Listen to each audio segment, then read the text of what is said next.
It's Johnny Jet, and this is my 39 travel questions. And today we are blessed with Andrew McCarthy, who is not only a big-time actor, director, but he's also a big-time traveler. And actually, Andrew, I've obviously watched your movies, Weekend at Bernie's, Less Than Zero, St. Elmo's Fire, Pretty in Pink. I didn't watch that. I'm kidding. I did watch it. It's more for girls. And but anyway, I was flying from LA to New York to go to a travel conference, and I'm reading either National Geographic Traveler or Travel and Leisure, and there's an article by Andrew McCarthy, and I'm like, are you kidding me? Andrew McCarthy is now going to be a travel writer? How am I going to compete with this guy? And sure enough, when I get to the conference the next day, there's Andrew standing there, and I went right up to you. I was like, Andrew, what the hell are you doing here? Anyway, and he was really nice. And a while ago now. I don't even know how long ago. 10 years ago? Yeah, more. 15 maybe. Yeah, something like that. Has it really been that long? Well, I started travel writing in 2004, so it was around. Wow, time is flying by. So I'm going to jump right into it. Go. Where'd you grow up? I grew up in Westfield, New Jersey, which is sort of suburbia, I guess. And then, which is, house in the middle of the block, that perfect idyllic after school, lifestyle of be home by dinner, be home at 6 o'clock. And my parents had no idea what we did all afternoon, which was nothing. I mean, we were just playing basketball and running around the streets. But yeah, it was fine, total normal suburban. And then we moved out to Bernardsville, which was out in rural New Jersey for the last. How far are they from New York City? Bernardsville is probably an hour, 45 minutes, something like that. I never went into the city. When I was a kid, I never, ever went into the city. But it was very much it. New Jersey. I grew up an hour from New York City, too. Sorry? I grew up an hour from New York City in Connecticut. And although we used to go in when I was a teenager. Did you go to college? I went to NYU, yeah. And what did you study? I studied acting. I was in the theater program at NYU. And so, yeah, when I made that trip through the Holland Tunnel, it was a one-way trip. I rarely ever go back to New Jersey. But, yeah, I moved to the city in 1980. And when I was 17, which makes me 57, and for those of you doing the math, yeah, and I have lived there ever since. And what is your earliest travel memory? My earliest travel memory, good one. We used to go to a place in the Poconos called Skytop Lodge, which was like one of those old school family, all-inclusive jobs.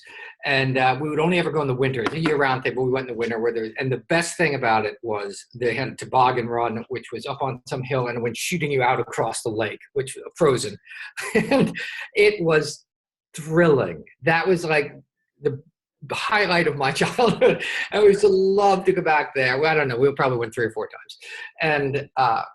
And to go on the toboggan shoot down over the lake was just fantastic. Is it still there, or is it not even cold enough? I went back there like 2 or 3 years ago on Thanksgiving. I took my family, my kids, and my mother, and we all went out for the toboggan run. Was not open yet because it was still only Thanksgiving, but we went for like 3 nights, and it was still exactly the same. The menu was exactly the same. And that old school all-inclusive family kind of thing in which you first get to, and you're kind of like, oh my God, dinosaurs. But then after, it's fantastic. It's a real family, that old-time version of what family vacations were. It was really fun. Yeah. Really fun. That would be my first kind of meaningful. Yeah, we always used to drive. We drove to we drove Island. Yeah, we always drove. I mean, and my uncle lived down the Jersey Shore, so we used to go down the shore to Long Beach Island, to Beach Haven, all the time to his place and everything. And then when I was a teenager, I got a house down in Seaside with some buddies of mine and worked at the pizza pub in Seaside Heights on the boardwalk and, all that, which is, that's the best thing about Jersey is the shore, Yeah, for sure. We used to go to Atlantic City. My dad loved to gamble. So we went there often. How many countries do you think you've been to and how many miles do you think you've flown? I don't know. I don't count. I'm a million-mile flyer on American, but I don't think that means you've flown a million miles. I think that's just some category they give you, right? Well, they used to count credit card spend towards it. Now, actually, they just brought it back since this pandemic's going on. But well, then I definitely get my million miles for that kind of credit card. I have how many countries? I don't know. 30, 40? I have no idea really. I mean, all I've right. been, you know, I'm going to send you a I'm going to send you a list after this. How many you been to? I've been to, it depends which list you're doing. By the UN, I've probably been to 75. Wow. Out of 193. Okay, I'm looking at the map behind you. So I've been to all those up the east side of Africa. So Good that's for you. in there. Yeah, I love Africa. That's real travel, isn't it?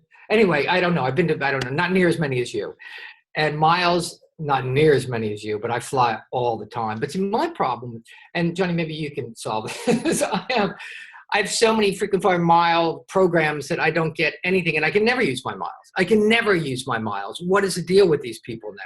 Now, I guess maybe they'll be nicer to us again. Now they open them up. Now it's wide open. The trick with using miles, which is a whole nother program, is to be flexible. Like if you're trying to go when your kids are out of school, it's not going to happen. No, I need to go Tuesday and I need to go in the morning, and and it's never available. Yeah, even then it's not available. No, but I'm always doing it like a day before, 2 days before. That's actually usually the best time to do it. Or it was before the whole pandemic, because the airlines would open the seats up because they couldn't sell them. They might as well give them away. Right. Or you do it 330 days in advance when they load the system, but not that. Even then, they even block it off. So, but these days they're wide open for miles and points. Have you traveled? Have you been traveling at all during not since the pandemic? I haven't. So today is April 28th, I think, and I have not been on a plane since late February or early March. God, you must be like having twitching and all sorts of issues. Oh, for sure. How about yourself? Have you been on a plane lately? I have not. No, I haven't been on a plane since it started. Yeah. I mean, I find this whole thing the hardest part of it all. I mean, I was sick. I had the virus. I very mildly, and I tested positive, and then I tested positive for antibodies. So I'm on sort of what feels like the other side of it, which is a relief. Wow. But the hardest part I find of the whole thing is the sense of feeling the lack of freedom. It's just the lack of, when I was positive for the virus, they used to come by my house every day to check and make sure I was still quarantining. Wow. So I felt like a prison. So the lack of freedom has been the biggest issue. And I never knew. I always knew that my idea of hell would be, the ninth circle of hell would be to be in prison. So I try and always pay my taxes. But the idea that we're trapped without freedom, the idea that I can't go if I want to go is very difficult. I understand. And were you in New York City, by the way, when you had it? Is that when they were? No, I'm upstate now. I'm upstate New York, and I had it up here. So it's nice. So I can get out, and we're on a lake, so I can go kayaking, and which I didn't do when I was locked down, and hiking and walking. So thank God. Did your kids and wife get it? Yeah, everybody got it. Passed through the house. Damn. And everyone was fine. I was the only one with symptoms. Okay, well, I'm glad to hear you're fine. Do you have a favorite American city besides New York City? Yeah, I was going to say New York, right? I mean, although I love and hate New York, I mean, I've lived in New York for 40 years, and so it's sort of just like this relationship. But I like Portland a lot. Portland, Maine, or Portland, Oregon? Portland, Oregon. I like small towns. When I don't have I love Lander, Wyoming. I think that's great. And there's but I like Portsmouth, New Hampshire. It's a nice small little city. What's yours? LA. That's where I live. I love LA. Yeah, I've been going to LA for however many years. 30. For my first job was in 1982. So since then, and I love LA now. I've grown to really love it. I've gone through periods where I hated it and everything, but I'm not a big driver. So LA, if you don't embrace the drive, then I'm not either. So if you live down by the beach, you don't have to get on the freeways. If you're lucky enough not to have a job where you have to travel, which I don't, on the freeways, down by the beach is the best. Yeah, being a West Sider is where it's at in LA. I think if I were to live in LA, I would live out there, Santa Monica or Venice or something like that. Yeah, for sure. How about international city? Do you have a favorite one? What did Audrey Hepburn say? Paris is always a good idea. My wife's. Sorry? That's my wife's favorite city, Paris. Yeah, I mean, how can it not be? My wife used to live in Paris for years. And Paris is fantastic. I love Paris. I love other than Amsterdam's a great town. I took my son when he was 13 on my father-son trip to Amsterdam because it can feel very exotic and far away, but it's very easy at the same time. You know what I mean? It's so different than America, but it feels far off. But those two, I guess, I like a lot. All right. How about, where are the friendliest people in the world? Four of the friendliest people in the world? The friendliest, just the friendliest. Where have you encountered the friendliest people? Friendliest people in the world? That's a good one. This sounds ridiculous, but New Yorkers are actually quite friendly. We're very brusque and sort of get to the point, but actually I've known New Yorkers go out of their way for people constantly. I think New Yorkers are really friendly. I always found the Spanish really friendly and accessible and helpful, Yeah, I would have bet money you were going to say Ireland since your wife is Irish. Yeah, and we have a home in Ireland, and I love the Irish are super friendly. The Irish are funny though. See, now that I have a home there and I have in-laws there, so I see the underneath side of Ireland. So, but the Irish are great, and Ireland's the kind of place where it's exactly like what you think it's going to be like, and you can walk into any pub and be in a conversation, even if you're an introvert like me, and be in a conversation in 30 seconds. But there's darkness to the Irish, and I think it's has to do with the drink, because there's so much of it. But the Irish are great, and they're very aware of their failings, and which I always appreciate. For sure. I find people generally everywhere, kind of, except of course Paris, very friendly, and whenever I ask for help anywhere, I've always easily gotten it. And do they always recognize you wherever you go in the world? Do people recognize me? Yeah. Often in the most random spots and at the most random times, and it's always proved very helpful to me. And are they Americans that recognize you, or just the locals? No, local Americans do sometimes too, but more locally kind of people. I was down in Peru a few years ago, and these people, they're like, really? You saw Weekend at Bernie's? I remember a million years ago in 1989, I was in Berlin when the Berlin Wall fell. And I was down by the wall the night it fell, and we were all going crazy and jumping and screaming and drinking and banging the wall. There was a guy next to me with a sledgehammer smashing the wall, and I picked up a piece of the wall, and this guard grabbed me. And I was like, "What? I'm so sorry. Everyone else is there, all taking pieces of the wall." And he just grabbed me and went, "Catholic Boys," which was a movie I knew. It's called Heaven Help Us here in America. And I was like, yeah, Catholic Boys. So the East Berlin border guard recognized me.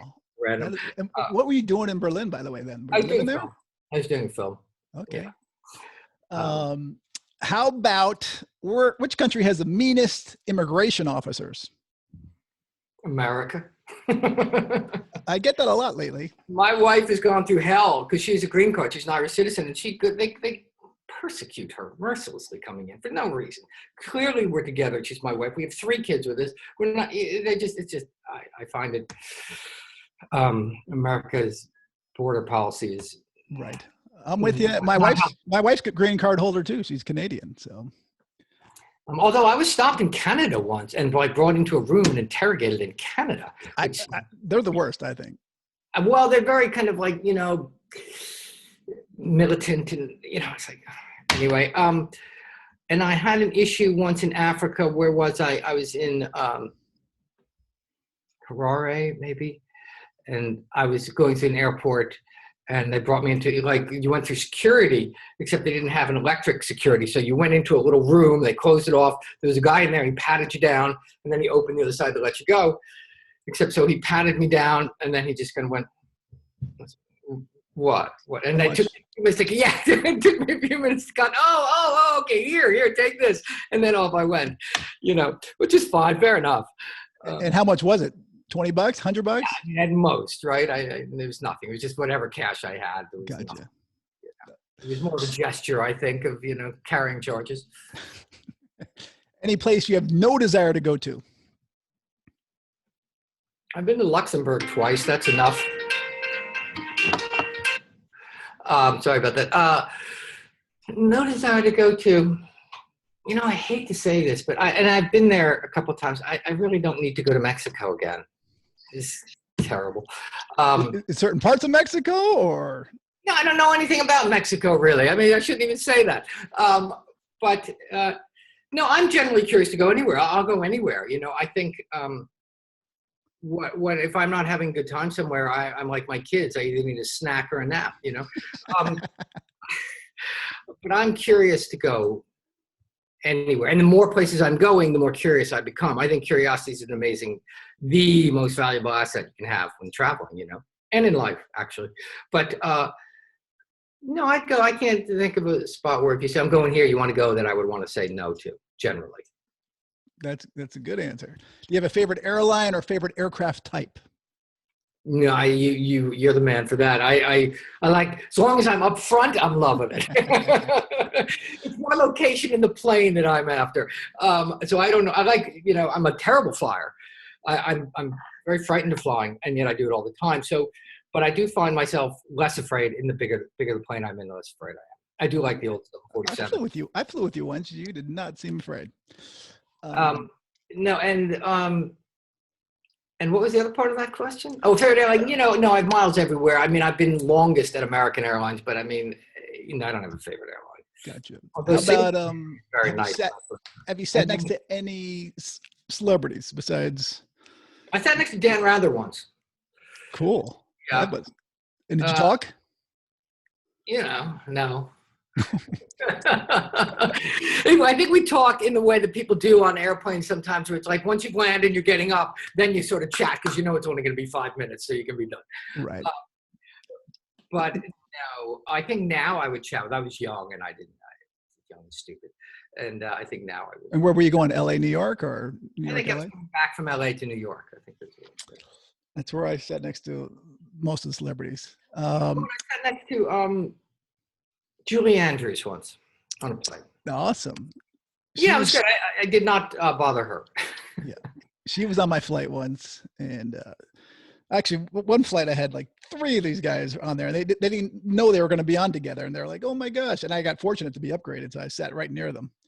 But she was good. I remember she came on the plane and went and said hello to the captain, to all the stewards. It was sort of like, get it out of the way. And she went and said hi to everybody and was super gracious, and then sat down next to me. And yep, that's how she was on my flight.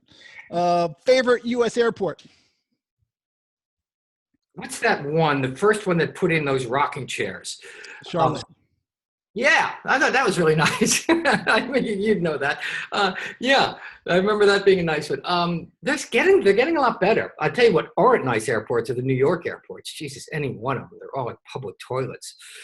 All 3 international airports are terrible. What's that? You have a favorite international airport? No, only in the sense that I liked Schiphol in Amsterdam, because when I started traveling, and I'd always travel alone, I would always start in Amsterdam. I'd go on these European trips. For a number of years, I just would sort of, and I'd always fly into Schiphol, and it always was exciting to me because it was like the beginning of my trip. And I'd always start in Amsterdam, and then I wouldn't know where I was going, and I'd branch out and just sort of keep going.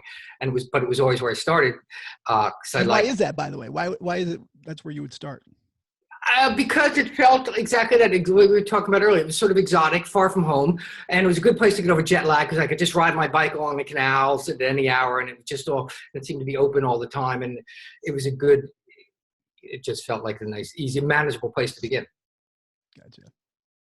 And from there, you're on the mainland of Europe, so you can go anywhere, and it's easy. And would you take the train or? And there was a girl that I'd met there once, so I'd kind of go back and look. There we go.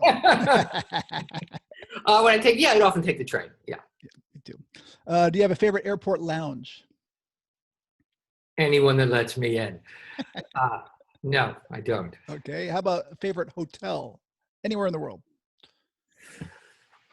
There are many. I went to the Villa d'Este on Lake Como once a million years ago. I loved that. I'd always love to go back there.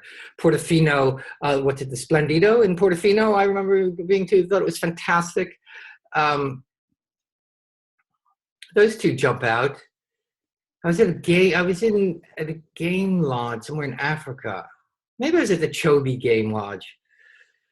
That because they had so many fantastic elephants. That was great. But I went through a phase of loving very posh hotels, particularly when other people were paying.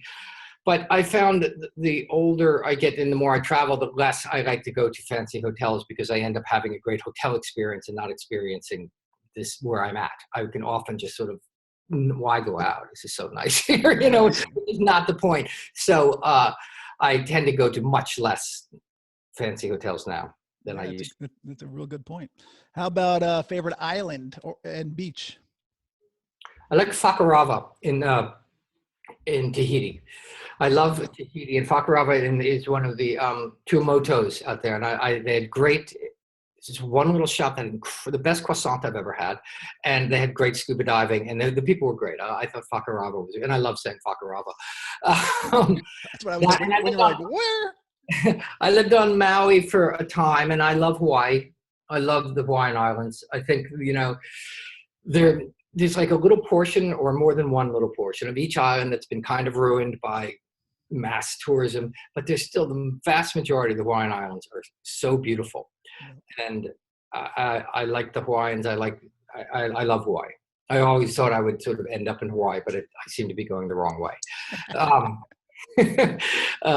But I'm an island person. I love islands. I'm not a fan of the Caribbean. I think the Caribbean has there's some beautiful spots and beautiful beaches, and I've been to the lovely Little Dix Bay. Is lovely, beautiful cove, and when we used to exist, Kinneil Bay was beautiful and things. But there's no culture in the Caribbean anymore.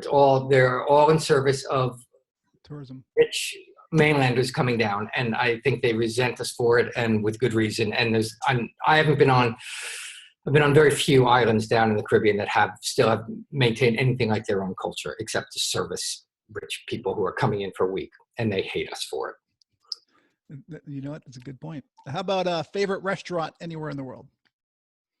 Sabatini's in Rome on the Piazza di Santa Maria in Trastevere is my favorite. It's not the best Italian restaurant in the world I've ever been to, but it is by far my favorite. Like, if I could have one meal transported for 1 meal before I die, I'd go to Sabatini's and sit out on the terrace, look across at the fountain in the church, and have the aglio olio, pepperoncino, and some veal, and that would be my last port of call. How about favorite food? I'm a kid from New Jersey. I love pizza. But if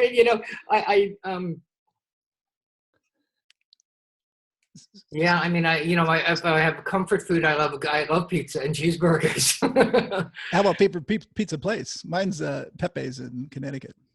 I like John's Pizza right on Bleecker Street. I think John's makes a terrific pizza. Yeah. Okay, good. And I've been there once. I got to go back.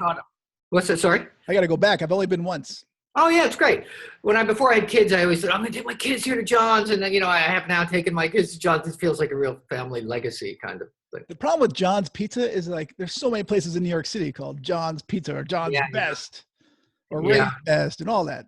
Well, there's a Ray's that has now 50 million Ray's. Although the Ray's on 11th Street, the original Ray's on 11th Street and 6th Avenue, which is gone. I survived on when I was in college, but that's gone. But yeah, John's Brick Oven Pizza on Bleecker is my favorite.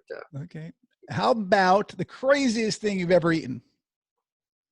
I ate some kind of slug in the Amazon, which I didn't enjoy. But I was doing a story, and I just, was looking for, this was early on in my travel run, and I thought I needed something like that. I don't know what it was. It was some kind of sluggy thing that was on a thing, and the guy said, "Oh, you can eat this. We eat this. This is good. Have it." And I was like, "Did you eat it live?" Yeah, no, you ate it live. Yeah. Make you sick? Only gagging because I knew what it was, but once it was in, it didn't make me sick. But I didn't have to do it a second time. Yeah. In New Zealand, I ate a grub worm, but they cooked it right before. And actually, it tastes like chicken. Yeah, that's what they say. They have chicken.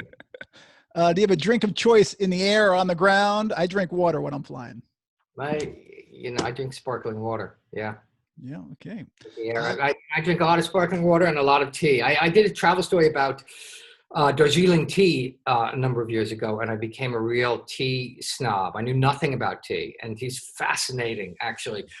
And so I became very involved. Tea's like wine. The more you sort of find out, the more you find the tea. You can go deep down a rabbit hole in tea, and I did. And so now I have all these exotic. Like, I'm drinking right now a Darjeeling First Flush here. That's lovely tea. So I drink a lot of tea, too much tea, and water. By the way, I should have asked you earlier, how did you get involved in travel writing? I mean, you went from being an actor, director to, travel writing. Yeah, I was, I traveled a lot between jobs, and then I walked across the Camino de Santiago in Spain, and that changed my life, that trip. It's 500-mile walk across the north of Spain. And that was a very big experience for me. And so I kept traveling after that. And then I just was traveling and traveling. And then eventually I met an editor at a magazine, and I said, at a party, and I said, you ought to let me write for your magazine. And he said, you're an actor, dude. And I said, yeah, but I can tell a story. That's what I do. So anyway, so eventually I convinced him to let her write a story. And I just began, I loved traveling. I find travel has real value. I don't think travel is, for the idle or for the wealthy. I think travel changes people's lives. It can change mine, Yeah. It helped me realize how much fear had dominated my life. And it helped me walk through that fear, which liberated me entirely. And I think travel does that for people completely. And travel changes our points of view. That great Mark Twain line, travel's fatal to prejudice, bigotry, and narrow-mindedness, I think is completely true. I think if Americans, this is my soapbox, Johnny, obviously. I think if Americans traveled more, we'd be very different people. We'd be much less, Americans are very fearful. No matter what we say, Americans are extraordinarily fearful. And if we went out to the world, we would see that the world is not like what we're sold here. We're sold a bill of goods for political reasons. And the world is, by and large, a very safe place. And people come back changed from it, like I did. And so I started writing about that. And I never wrote about that. I always wrote about a destination or a story hook about tea or something else. But underneath every story that I wrote was that notion that travel is important and valuable, and it will change you like it changed me. And I think you could feel that underneath. That's why I got successful at travel writing, because underneath it, I knew how important it was. And I also knew that the point of travel story is tell me a story, don't sell me a destination. I knew intuitively, because of acting and directing, that what I do is storytelling, that tell a good story and it'll follow you anywhere. You just list off stuff and places, I'm bored in 5 seconds. So it just was a natural fit. It sort of was the same thing as acting was for me when I was young. I found myself in acting when I was 15, and 20 years later, I found myself through travel again. And so to me, they were sort of the exact same thing. And where did you find yourself? Where was that trip? Well, that would have been the first of my experience was walking across Spain, on the Camino. And then right after that, I went down to Southeast Asia. This is in the early 90s. And so, I went to found Angkor Wat long before. There was nothing in Angkor Wat. There's nothing there. I borrowed a kid's bike. I gave him $1 and went riding out to the ruins. And it's the only place I've ever been where, people, travelers, snobs are always going, I should have been here 25 years ago, and you always want to punch those people. But that place, I was there 25 years, and I can say you should have been there 25 years ago. That trip was another profound sort of trip. I went all through Southeast Asia and Vietnam and Laos and Cambodia, and I alone. And I always travel alone because I think if you and I travel together, we have our own experience together, and you're hungry, so we got to go stop and eat. I'm tired, I don't want to take enough. But I just think traveling alone, you're dependent on the kindness of strangers. You can have no plans. You can do whatever you want. I find traveling alone the way to travel. Right. And people don't travel alone for only 2 reasons, and that's fear and physical safety, which we talked about, which I think is bunk. And fear of loneliness, which is, I think, we're alone and lonely quite a lot. We ought to learn how to deal with that. So, traveling alone, it's my other great soapbox. These days, it's a lot different when you're traveling alone because you have FaceTime, you have Skype. So, I guess so. I never do that. I mean, when I travel, I rarely get to travel alone anymore because I have a family and kids and wife and everything. It's like, we're going +5, so, but I certainly you can. And I try not to. I do think, the whole Paul Theroux's books changed my life, his travel books. And he was always, go alone, go far, get out of touch. I think that's absolutely true. If you need a phone to sort of, if you get in trouble, fine. But I think the default into our phone every 5 seconds, like, we do all day long in real life, but also on the road is a real loss. Yeah. Leave the phone at home. I mean, I was afraid to leave internationally. Growing up, we never traveled internationally, and I was really afraid. And when I did go away, I was like, man, I feel safer out of the United States than I do at home. And a lot of it is the media. But then I always preach now that the more people that travel, I think the less prejudices there will be in the world. And I for sure. really agree with that. Without question. You know, I often feel safer when I'm on the road simply because I'm more invigorated in myself, and I realize I am safer in the world. You know, if I felt that way at home, I'd feel just as safe. I think we just feel not safe often when we just are disconnected from ourselves. And, you know, for me, when I travel, it just plugs me into who I am for whatever reason. Right. Do you have a favorite travel movie? No. No. I can't. Do you consider Weekend at Bernie's a travel movie? Well, I don't know if Weekend at Bernie's qualifies as a travel movie. Maybe Weekend at Bernie's too. What's yours? Crocodile Dundee. Jesus. I loved Crocodile Dundee. That made me want to go to Australia, and that's when I really started traveling. Funny. So, okay. I guess that's not yours. I hadn't thought of it, that movie, in 20 years. It's just funny to hear it again. I remember thinking it was funny. No, I don't have one. I can't think of one. Okay. How about a travel show or a book or a travel book? Well, like I said, Paul Theroux's books changed my life as travel books because, you know, he really, and it inspired my travel writing and how I want to travel. You know, the old Patagonia Express was the first one. Someone gave me that, and that was huge. I think that was a big deal for me because I just had never considered traveling like that before. And I thought that was great. And but all his books, his recent book about Mexico on a Plane of Snakes is terrific. Almost made me want to go to Mexico. And I think his other recent book, Deep South, was terrific. But I think most of his travel books are pretty terrific. And have you met him? Yeah. And I interviewed him for The Atlantic, and we stayed in touch. So cool. I asked him, I emailed him about how he was holding up during this lockdown, him, you know, being a person who needs freedom. And he just said, I'm looking forward to happier days. You know, and he's locked down in Hawaii, so how bad can it be? But we were chatting about, like, where do you want to go first? I think the moment when we're allowed to go somewhere is a huge travel opportunity. Right. But culturally and personally and financially, which you know probably much better about. I think that's a huge, you know, and my work is, you know, I largely direct television shows. Being a travel writer is great, but you can't put 3 kids through school as a travel writer. And I direct television shows. Which ones, by the way? I directed Orange is the New Black for years. I do this show called The Blacklist, show called The Sinner, but a bunch of different shows. And like I was in the middle of doing The Blacklist right when we shut down. In New York City? New York City, yeah. And I you know, my work won't start up for a couple months after we get out because it just takes a while to get the machine up and running, and who knows what it'll be like.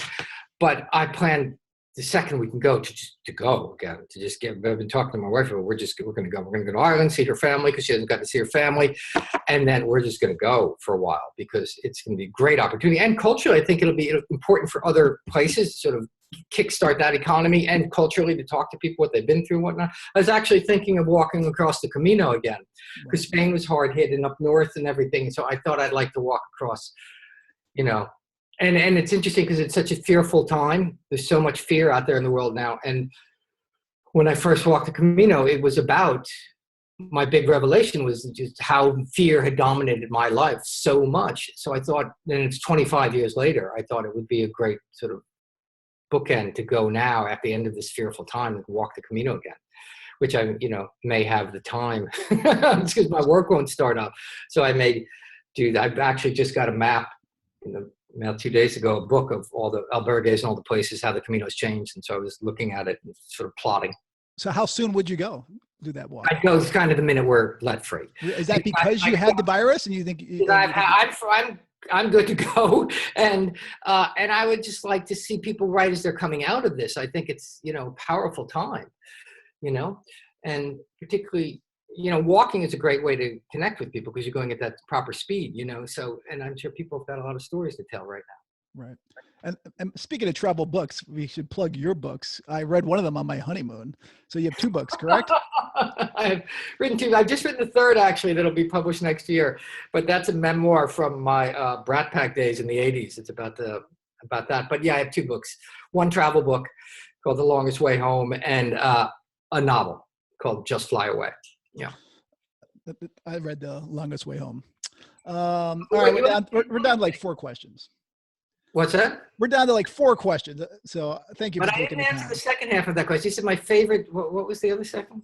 Travel show.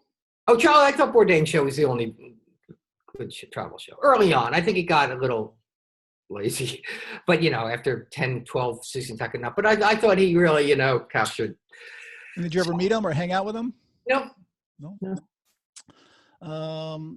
What do you always seem to forget when you travel? Chargers. And then I'm like, Chargers, How about your worst travel moment? And don't say the time where I made you take the M60 bus from LaGuardia. Oh, Jesus, that may be my worst travel moment, Johnny. That might be the worst travel experience of my life. When you made me take that bus from LaGuardia. That's funny. I think that's right. But it does play right into that notion of, I often go very, very cheap when I'm traveling, but whenever I try and save money when I travel for the sole purpose of saving money, it's always like, this is stupid. I just saved $1.50 doing this. And it's like, I just think that's stupid.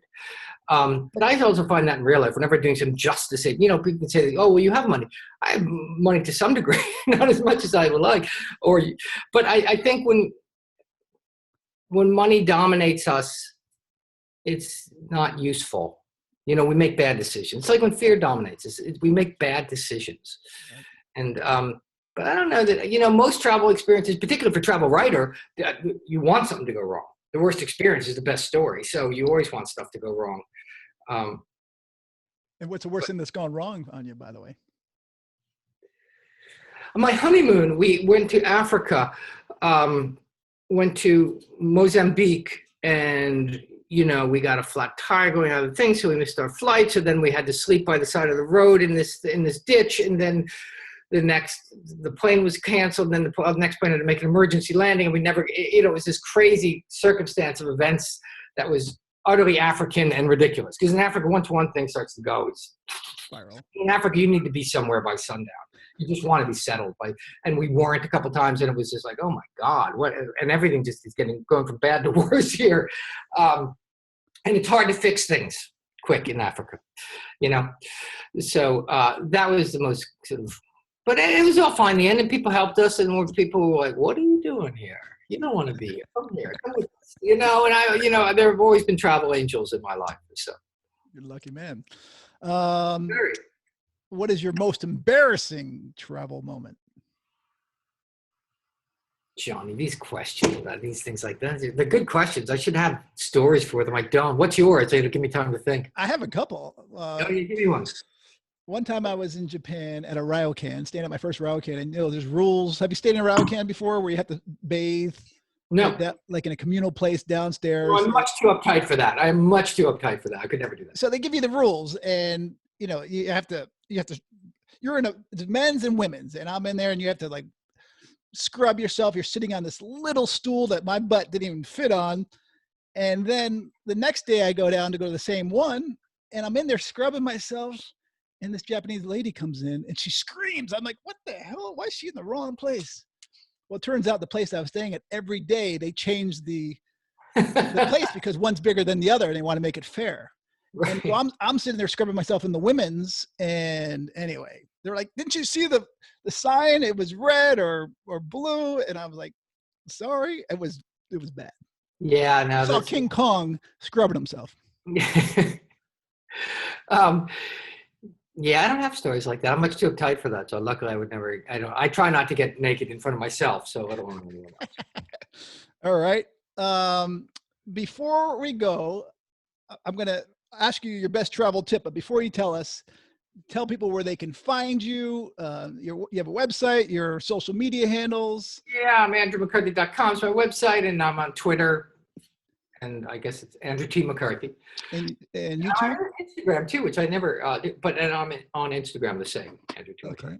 And I'm Johnny Jett, so please subscribe to this YouTube channel and make sure you like this video, especially if you like Andrew. If you don't like it, you can dislike it, but come on, who's going to dislike this guy?